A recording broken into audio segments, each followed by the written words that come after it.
Bonjour à toutes et à toutes, bienvenue dans Libre Ensemble, votre rendez-vous de la laïcité au sein du magazine En quête de sens.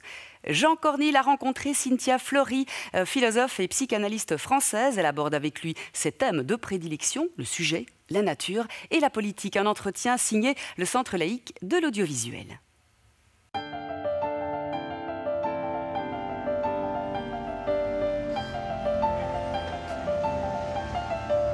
Nous sommes à Paris, devant le centre hospitalier Sainte-Anne. Pourquoi? Parce que je vous propose une rencontre avec Cynthia Fleury. Cynthia Fleury est philosophe, psychanalyste et anime la chaire de philosophie de l'hôpital Sainte-Anne. Elle est aussi professeure de philosophie au Conservatoire national des arts et métiers et à l'École des mines. Elle a une nombreuse œuvre philosophique à son actif, comme par exemple Les pathologies de la démocratie ou la fin du courage. Elle a aussi écrit Les irremplaçables, qui est une réflexion sur les principes d'individuation que sont en particulier la douleur, l'humour et l'imagination. Je vous propose de m'accompagner chez Cynthia Fleury.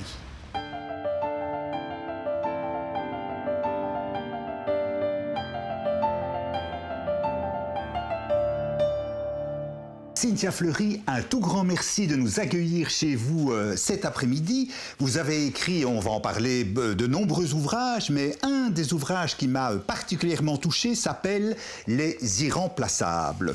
Page 71, je lis « Personne n'est indispensable, chacun est irremplaçable ». Est-ce que c'est une petite formule qui résume en partie votre processus et votre démarche intellectuelle ? C'est vrai qu'il était important qu'il n'y ait pas de contresens sur la notion d'irremplaçabilité. Il ne fallait pas effectivement que les personnes pensent que l'irremplaçabilité, c'était une conscience de soi-même infatuée, pleine de boursouflure et qui considère effectivement qu'on est l'alpha et l'oméga de la vie des uns et des autres. Non, c'est pas ça l'irremplaçabilité. L'irremplaçabilité, c'est au sens de la responsabilité qui nous incombe, c'est-à-dire que cette chose qui est à faire, c'est à moi de la faire.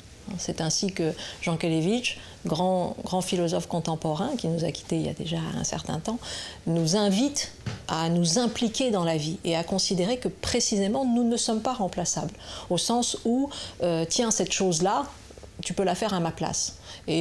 Ou alors, moi, si je n'avais pas été là, ça aurait été exactement la même chose, ou si j'avais été là, ça aurait été la même chose. C'est-à-dire toujours cette manière d'être un alibi pour éviter de s'impliquer, de se responsabiliser. Donc l'irremplaçabilité, c'est d'abord ça, c'est pas un excès mégalomaniaque par rapport à soi-même.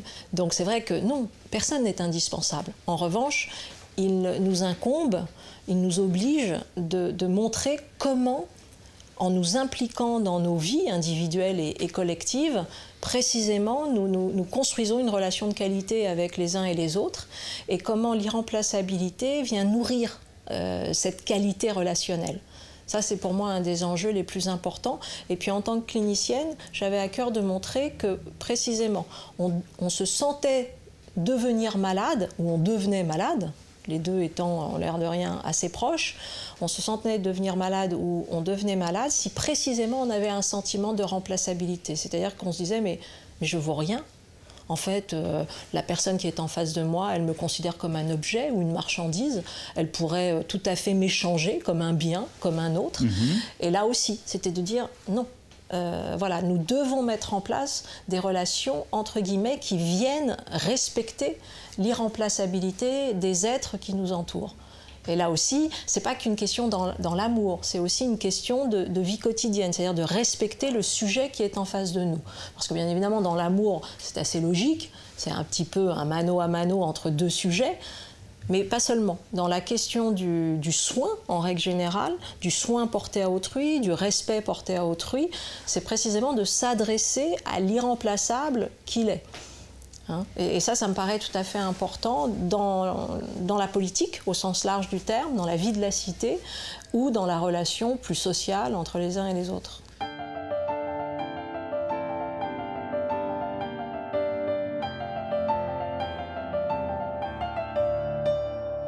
Comme comme philosophe, vous tracez 3 formes. Dans un livre très dense et très profond, vous tracez 3 formes d'irremplaçabilité, si j'ose dire. Est-ce que je peux les résumer en disant c'est l'imagination, la douleur et l'humour ? Effectivement, j'ai essayé de tracer 3 figurations du connais-toi toi-même, 3 figurations qui nous permettent d'aller vers plus d'individuation et non pas d'individualisme. Et donc là aussi, de faire un sort un peu aux formules, de dire, nous essayons de construire un sujet. Construire un sujet, encore une fois, c'est pas du tout avoir la certitude de soi-même, c'est pas du tout sentir, entre guillemets, qu'on peut se passer des autres, c'est avoir une conscience claire de son manque et en même temps être dans une démarche découplée du ressentiment, de la frustration, donc travaillant sur soi, et essayant de sublimer le fait que oui, on est manquant, mais on essaye tout de même d'en faire quelque chose. Hein. Bon, voilà, et j'ai donné 3 chemins, mais qui sont 3 chemins parmi d'autres. Hein, il n'y avait absolument aucune exhaustivité par rapport à cela, parce qu'encore une fois, construire un sujet est quelque chose de propre.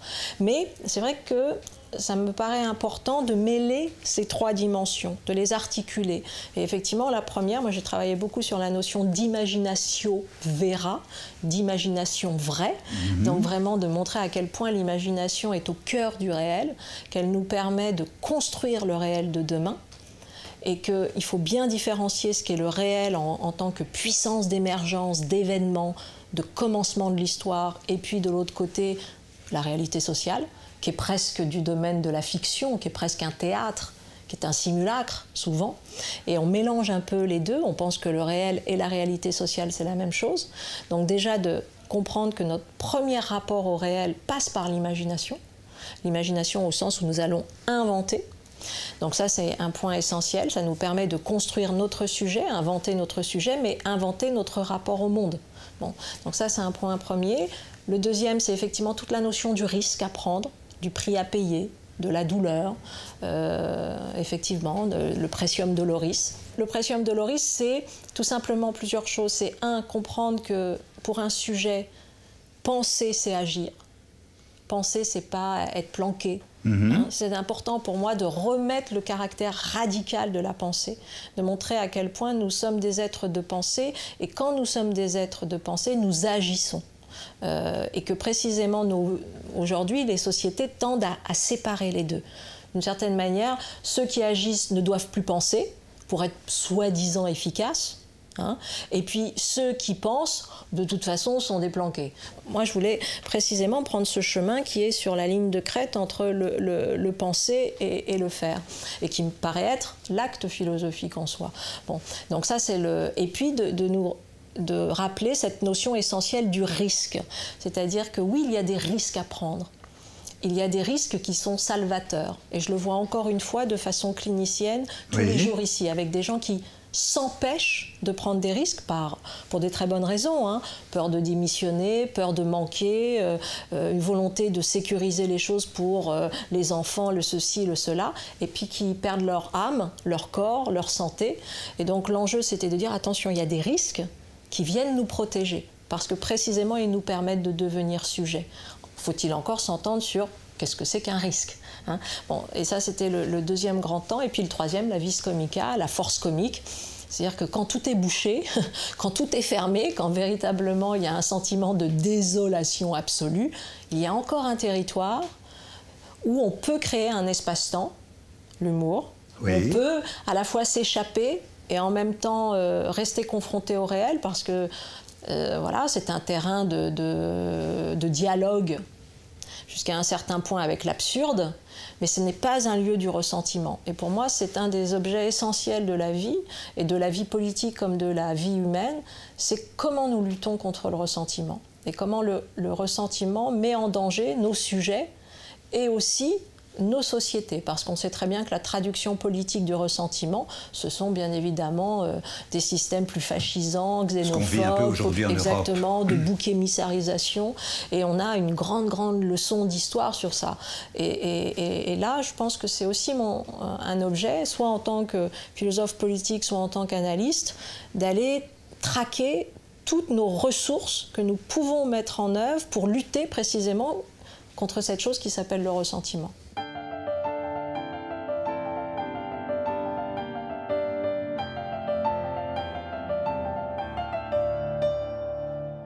va reparler de la philosophie politique, mais vous parliez de l'humour comme un des territoires de l'irremplaçabilité. Mais le premier territoire, si je vous ai bien lu, c'est d'abord être parent, faire famille. Oui, ça me paraissait aussi important de rappeler des choses très évidentes, que d'abord une des plus grandes choses qui soit, c'est de transmettre, et que les transmissions, elles sont multiples. Elles ne passent pas nécessairement par la connaissance académique, par le fait d'être professeur, par le fait de faire œuvre. La base de la transmission, souvent, c'est de donner à un autre que soi, et souvent à un plus petit que soi, qui va lui-même apprendre à grandir avec nous. Et donc ça, je voulais déjà avoir une définition plus extensive de la famille, montrer que voilà, ce n'est pas des questions simplement biologiques. De fait, ce sont des questions aussi de ce qu'on appelle aussi les filiations de la volonté, c'est-à-dire que parents, ça doit être aussi une décision. Ce n'est pas toujours le cas. Je veux dire, on devient parent parfois sur un malentendu, et pour certains, et je le vois ici aussi, c'est plus simple. C'est-à-dire que si on se confrontait véritablement à la difficulté de devenir parent, je pense que la moitié d'entre nous, on partirait dans l'autre sens en disant « non, cette affaire-là n'est pas raisonnable ». Donc, j'ai bien conscience de ça. J'ai bien conscience qu'il y a une part, si vous voulez, d'insouciance, il y a une part de pari sur la vie quand on devient parent. Mais je pense que quand l'enfant naît, en revanche, il y a une décision de devenir parent à ce moment-là. Peut-être pas en amont, mais à ce moment-là et tout au long de la vie. Et pour moi, c'est absolument important dans le fait de, tout simplement, ces premiers gestes qui viennent constituer un soin, il y a une formule de Winnicott qui est magnifique là-dessus, pour expliquer, alors lui, c'est les années 50, 60, 70, donc Winnicott, de fait, va le rattacher à la mère. Nous pouvons là aussi ouvrir, et pas simplement dire c'est ce qu'il appelle la préoccupation primordiale de la mère, on pourrait dire c'est la préoccupation primordiale du parent, et quelle est-elle? C'est de porter un soin. C'est-à-dire ce qu'il appelle le handling, c'est-à-dire il parle d'élaboration imaginative de la mère. Ça veut dire quoi? Ça veut dire qu'en gros, notre premier travail en tant que parent, c'est de donner à notre enfant une espèce de confiance dans le monde, comme si, c'est Winnicott qui le dit, comme si ce monde allait pouvoir lui répondre.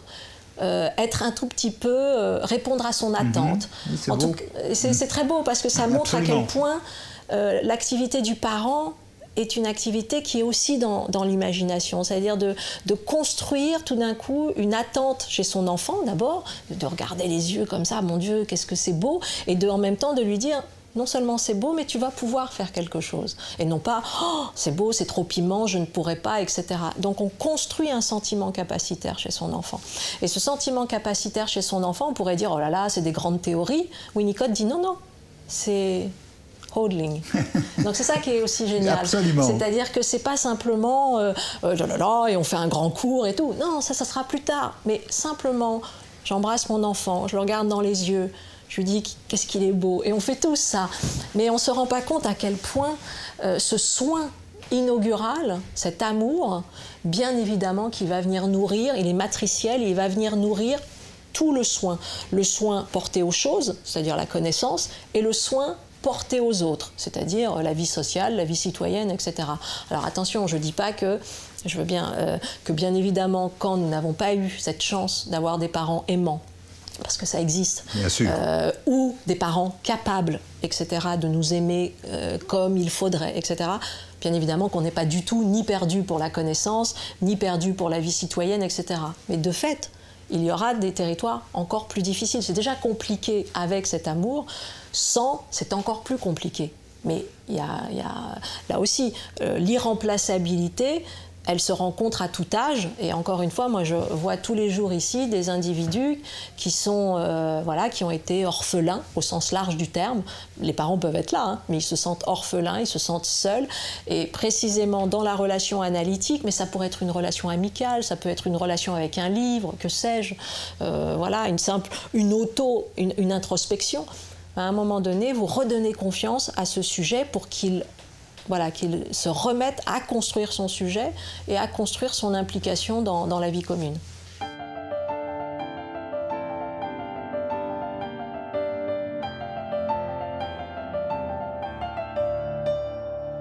Il y a une face un peu plus sombre aussi dans votre livre Les Irremplaçables.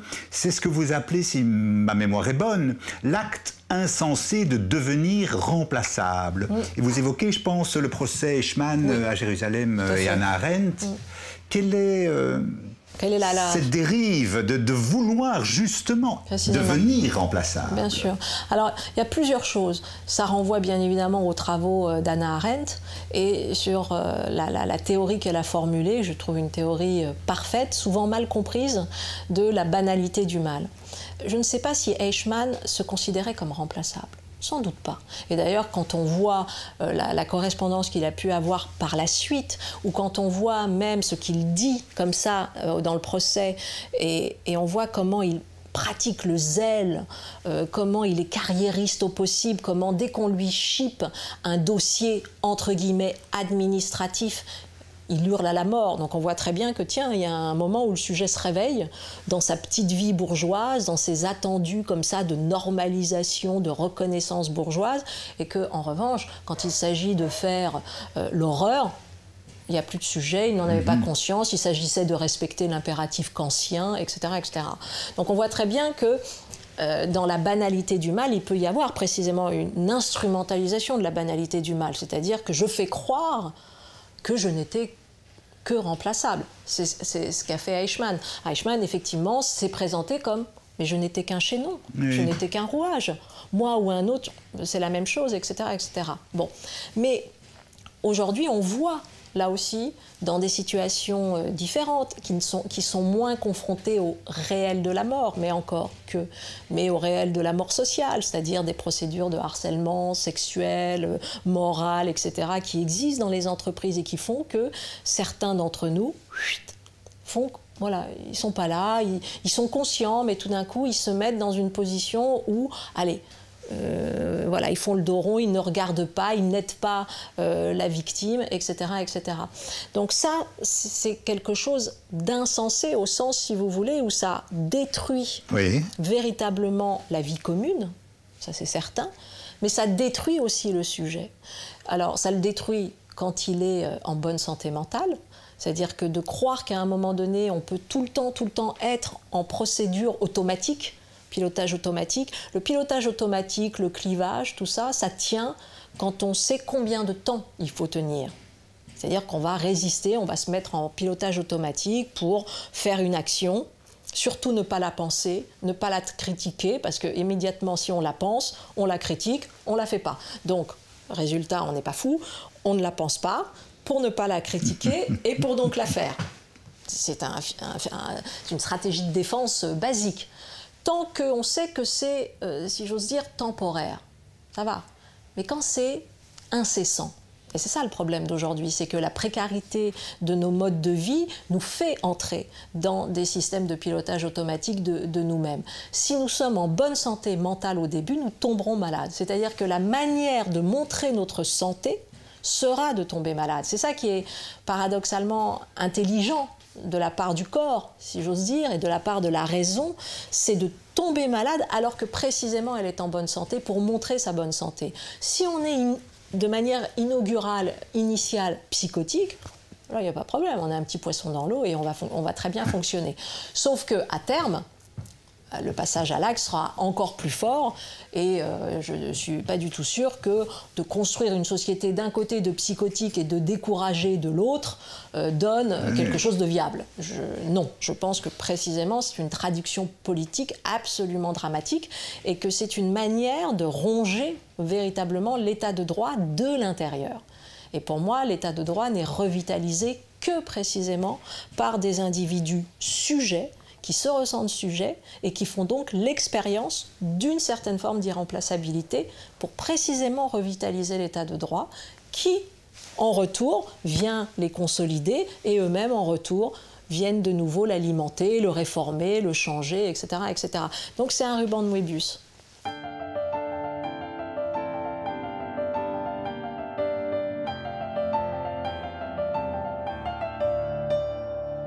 Un de vos derniers livres concerne le souci de la nature que vous avez co-dirigé avec Anne-Caroline Prévost. Vous parliez tout à l'heure du soin apporté à l'espèce humaine. Pourquoi est-ce qu'aujourd'hui c'est si important d'apporter du soin à la nature, aux non-humains?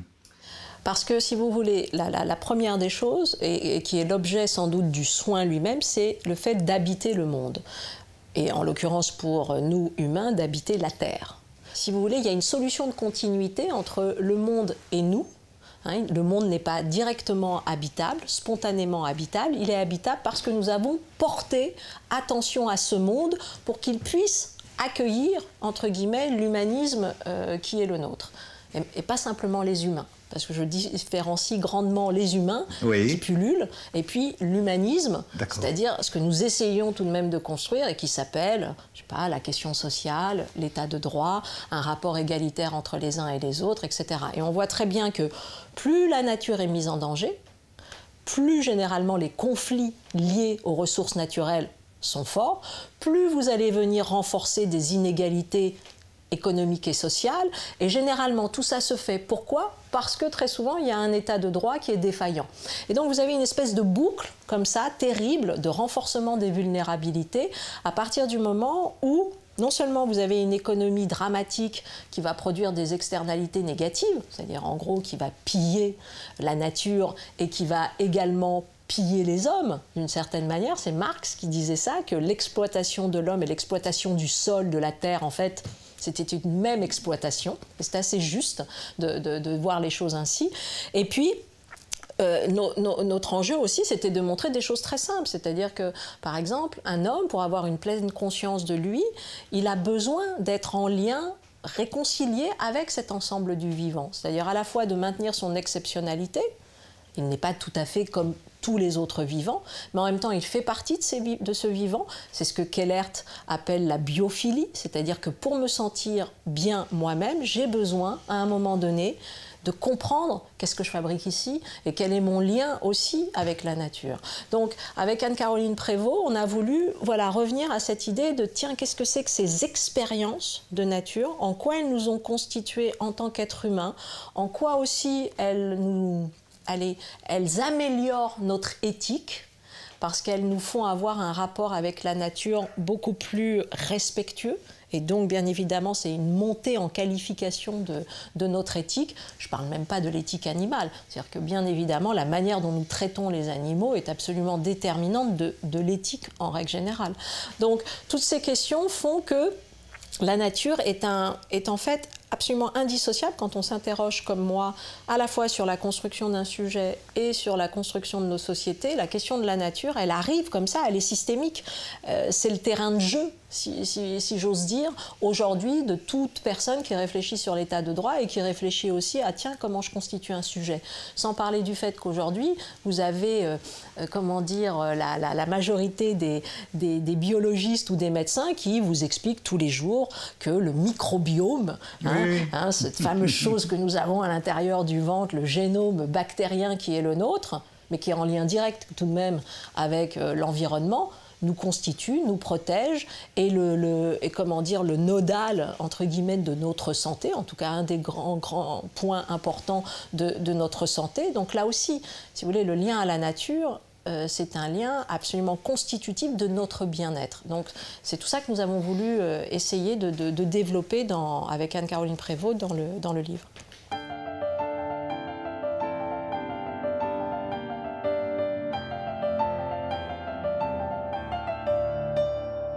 Dans vos travaux, il y a beaucoup de références à la littérature. Oui. Parler de Charles Péguy, de Proust, de Victor Hugo. Mais il y a, et ce sera ma dernière question, il y a un livre dont vous parlez, moi que je trouve tout à fait passionnant, c'est L'Homme D, de D.S. Mann. Et dans votre vie, est-ce que vous penseriez que ce serait possible d'exister, de se gouverner soi-même par le hasard? Oh non, c'est véritablement un idéal archétypal, si j'ose dire. Est-ce que demain, je peux effectivement penser mes choix de vie grâce à un dé? J'ai une camarade qui s'était essayée à cet exercice. Et alors? C'est très très compliqué. D'abord, c'est très compliqué au sens où quelles sont les propositions? Déjà là, je dirais, le travail de cartographie cartographie de dire, tiens, j'ai 6 faces sur mon dé, quels sont les 6 choix possibles, etc. C'est pas si simple que ça. Donc déjà, il y a un vrai travail quasi mathématique, intellectuel de faire ça. Et après, il y a une telle radicalité dans ce système-là qu'elle n'a pas tenu très longtemps. Parce que soit on fait du faux système, c'est-à-dire qu'en gros sur les 6 faces c'est quasiment la même chose. Oui, soit il y en a au moins une qui commence à être décalée. Exactement. Soit il y a réellement du divergent, et là c'est une autre paire de manches. Mais je trouvais que c'était... voilà, ce livre est passionnant, entre guillemets, pour essayer de réfléchir sur... là aussi, la construction de soi, pour essayer aussi d'avoir un rapport à soi-même parfois plus inventif, parfois plus borderline, parfois plus dangereux. Il faut faire attention, c'est un livre, hein. Donc c'est ça aussi qui est intéressant, c'est que ça nous permet de vivre l'expérience par le livre, une expérience par procuration. Mais voilà, ça montre aussi comment, entre le hasard et les surdéterminations des uns et des autres, la manière dont nous conduisons nos vies, parfois, nous sommes, là aussi, nous prenons trop peu de risques. Donc c'est intéressant aussi pour ça, comment un sujet se construit et comment nous devons sortir de cette illusion aussi du un sujet.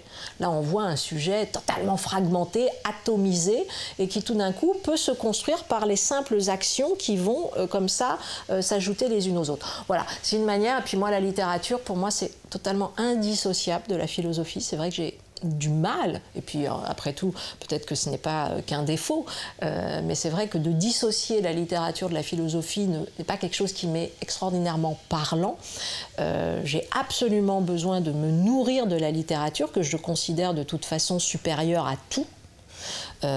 Notamment la philosophie, mais voilà. Et puis dans la littérature, il y a la poésie, il y a bien évidemment les grands noms qui sont les nôtres, qui nous permettent tout simplement là aussi de comprendre à quel point, pour refaire boucle avec ce qui a été dit au départ, comment notre rapport au réel passe par l'imagination. Et d'une certaine manière, pour moi, c'est vrai, la littérature est le véritable lieu du politique. Alors c'est difficile de dire ça, mais en tout cas c'est un lieu de grande régénération pour le politique au sens large du terme. Cynthia Fleury, un tout grand merci à vous. Merci.